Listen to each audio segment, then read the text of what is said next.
thing started. Give us your name and your profession. So my name Keonte, Coach Keonte, also known by Mr. Unstoppable. My profession, I'm a teacher, as well as a sports performance coach and a strength and conditioning coach for the Baltimore area. That's pretty much what I do. Okay, so why work with the kids with the strength and conditioning if you're already a teacher? Like, what made you want to, I guess, do both? Just tying it together, the whole aspect of being a student athlete, me already teaching in Baltimore City Public Schools and just being involved with the students so heavily, and then it's like I was an athlete in college, so now it's like just tying everything together, like student first, and then now let's get these athletes to jump on board and get what they need as well. Okay, so as a coach, some coaches play dad, they play mentor. How do you make sure you're not spreading yourself thin amongst like all your young men or young women? Yeah, that's a great question. So for me, it's like playing those different roles and those different figures. I'm really literally in it so heavy where it's like I'm a teacher Monday through Friday, and then I'm training Monday through Sunday. So it's like, and I'm a dad every single day as well. So it's like I had to find that balance within myself. So for me, like I go to therapy, I go to church, and I always have a saying like I can't pour into others if I don't have nobody pouring into me. So I just try to find those different outlets of someone pouring into me or me pouring from something, so whereas though I can give and dish out something as well. You know what I'm saying? So I don't run thin. I'll be able to have enough to give to everyone. So speaking of being a dad, you have a young lady. Yeah. How do you think, or what do you think, what lessons she's getting from seeing you be like a coach and a teacher, or like from your program period? Just discipline, structure. I feel like she understand that like exercise and health is important. Um, I pick her up from school, so her school is downstairs in my school building. So like when I go get her like a little early, and then I'll bring her up to my class. So she see like the educational side. She know that her dad is a teacher, and I just think that she picking up on everything like as it goes along, and she with me a lot. So it's like she see everything. It's like hands on for her really. So just getting that knowledge that like my dad is really doing something positive, and I mean like then she'll be able to follow in the same line like once she get older. So we know that a part of having a healthy body is fitness combined with the way you eat. Yeah, for sure. And we know kids don't like to eat Yeah, for vegetables. sure, definitely. What does she dislike the veggies, or is she really into it? Like, yeah, slap on me some broccoli so we can get it popping. Yeah, for sure. So broccoli is her thing. So she loved broccoli for sure, but she definitely a McDonald's kid. I'm like, there's enough of that. But I mean, I try my best with it. Make fun little dishes, just so she can know like you still have to eat healthy as well. But like you said, kids, they just different these days for sure. They see YouTube and they want to eat the crazy mess that's on YouTube. But like I said, I keep it real structured. Veggies, fruit, make sure she know that. And she pretty much like a lot of vegetables, but sometimes she can be rebellious to it. Yeah, for sure. So you played football in college. What college? I went to Virginia State University. Cool, cool. Okay, VSU. Yeah, yeah, I see you. I see you. yeah. All right. So for your players, right? Um, I guess what like tips or what like kind of information you give to them, especially for the ones who you want them to go to college, or they're definitely thinking about pursuing college, as far as like sports. I guess like making sure you sign the right stuff, like Yeah, you're not for sure. taking money from nobody. Yeah, for sure. Like what kind of like information, or like how do you prep them for that?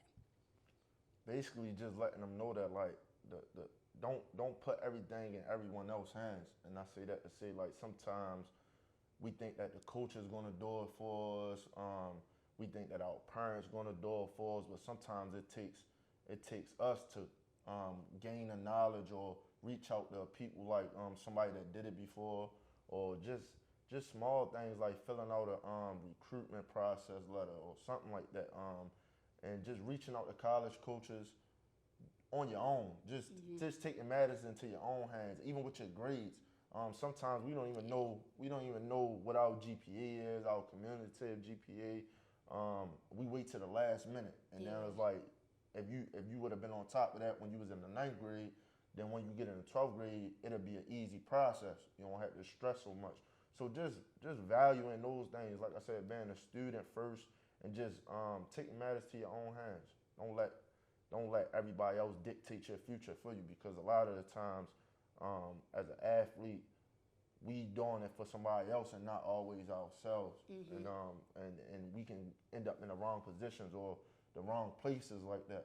And what I mean by that is the next level, when we get to school, we choose a school that we really didn't want to go to based off of how someone else felt about it. You know what I'm saying? So just putting matters into your own hands and really just doing the research on your own. Now, we both know, as being athletes in college, that it's so much different from high school. Yeah, Like, you for gotta sure. wake up early. You really gotta be on yourself. How do you hold them accountable so that like that can like translate over into college? Just basically, for me, is like that's what really like got me into this line, like this lane, is basically because it's like all of that I went through in college is like, man, I need to get this back because it's very important. Because I was talking to a guy earlier, and we was just talking about how like the athletes here in high school now, like they feel like they're entitled or they have already done something. But when you get to the college level and they see all the work that you gotta put in, all the meetings you gotta attend, the school work, it's like everything on your own. It's like it's more so a business than anything. Once you get to that next level, so it's like for right now, what I'm doing is I basically like let them know the process, try to talk to their parents about it, just get them hip, put them on a good like a nice structural plan. Whether it's like, look, man, you need to start doing this. You need to wake up and do this. You need to brush your teeth. Just the small things. Yeah, Brush your teeth, wash your face, just get yourself together in the morning. Make sure you eat breakfast in the morning. Just getting them prepared, because when you get to that next level, it's so tedious. Yeah. Like, it's the small things, and sometimes we overlook that. And when you get to that next level, then you like, oh my God, Jesus, yeah. It's Yeah, like it's a like a different whirlwind ball hit you. game. Yeah, For I sure. definitely think it's great the way, well, with your program, because Yeah. I see it a lot, and I see like they starting real young, Yeah, and they for doing a sure. lot of like conditioning. Yeah, for sure. And it's like you said, it's definitely building structure, which is what you need in college. It's really like mind over matter, Yeah, for because sure, your coach is gonna push you, especially if they feel like you can do it. They're Yeah. gonna push you to the max. So For it's sure. really like you just gotta hold. Like, if you really want it, Yeah, you gonna do it. You can get through it for real. definitely. So as far as like all these big names Yeah. coming into college, Yeah, for sure. especially with the HBCUs, how do you feel about like, I guess like the coaches going in, Yeah. well, making a little something and then come back, like with every that was like Yeah, over for sure. quick, but like, Yeah, for sure. do you feel like more athletes should go and work these colleges, or do you feel like it should be like homegrown? So like we had a great athlete at like, so if VSU actually come back, do you think Yeah. like more players should come back, or it should be more like? I think it should be a balance in between the both. And like I say, I love the fact that like Deion Sanders put the limelight on that for the HBCUs, and gave other like NFL guys and stuff, people that made it to that higher level, an opportunity to come back and do the same thing that he did. But I also feel like it may be guys that was like graduate assistants, interns, that can do the same thing as well. If we just if they give them the opportunity, you know what I'm saying. So I definitely enjoy it. I enjoy seeing it. Like I like it. It's so crazy because at VSU, my head coach, he actually played in the NFL as well. His name was Reggie Barlow, and he played for the Buccaneers, won a Super Bowl and everything. And my senior year, we went 11-0. So like that experience that he had, it trickled down on us, and we was able to walk behind him. And he was a great leader because he'd been through everything. You know what I'm saying? Yeah. So I think it's a good balance in between both. I think it definitely should be a lot of the people that come from the HBCUs, and as well as NFL guys or whoever have the experience to walk into that position. Okay. If you were given the opportunity to go coach at VSU, Oh yeah, for taking sure. it, okay. Yeah, definitely. On a coaching staff, as far as like being an actual coach, no. But strength and conditioning, yeah, for sure, definitely. That's my line. Like a lot of coaches try to get me to like be on the coaching staff just because I played football and stuff like that. But I just see a bigger picture with just like a whole training aspect of it. If you could be on the strength and conditioning for an NFL team, what team would it be? Mm. I'm definitely trying to go somewhere where it's hot. Okay. So I would go to I probably would go to LA, maybe Miami, somewhere like that. But I feel like the Ravens need me. Okay. So I'm gonna just go ahead and throw that out there now.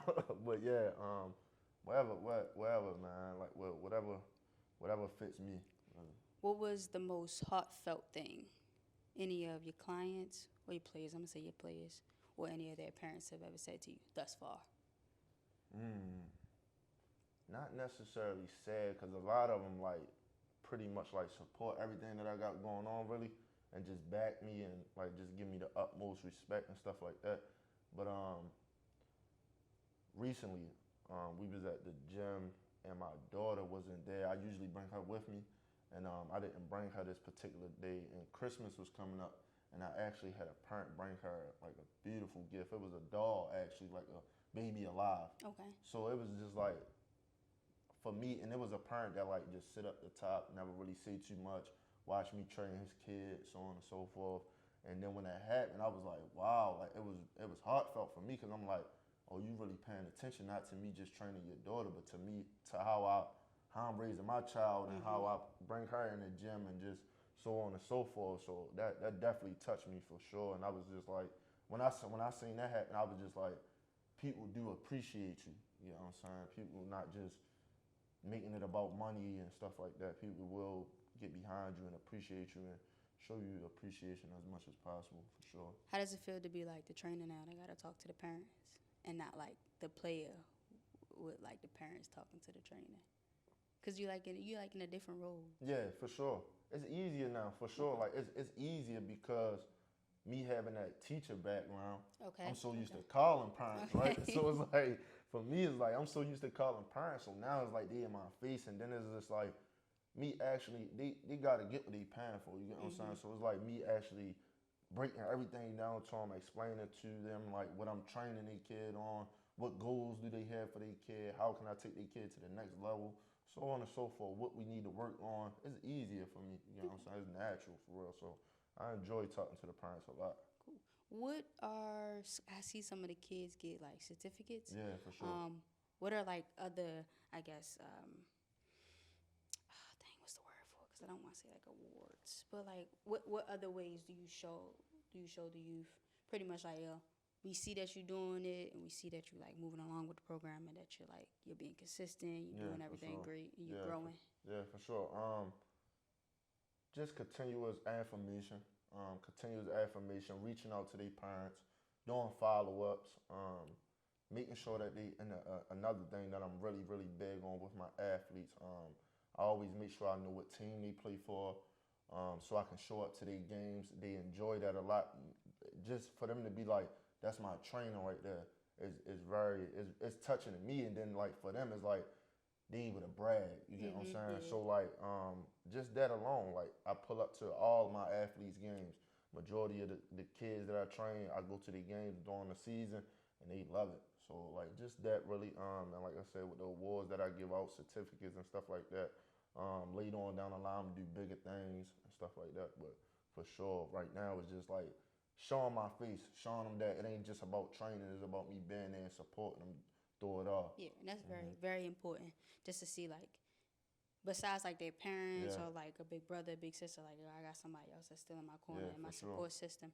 All right, so before we get out of here, what is Baltimore expecting from your program this year or within like the next coming years? Like, what's the big stuff? What's all the good stuff we about to see? So I'm basically a lot. So a lot, really a lot. But just to keep it brief, I'm just bridging a gap, really. I'm bridging a gap, and what I say that is basically like, I feel like I'm the person that like that's in front of the youth, and that's the youth athletes, and that's able to give them the platform to have enough hope in themselves at an early age to continue to keep going. Because sometimes we'll get discouraged based off of the politics, not being the right size, not being the fastest, the strongest, or whatever the case might be, not having the best grades, or most of all, not having a support system.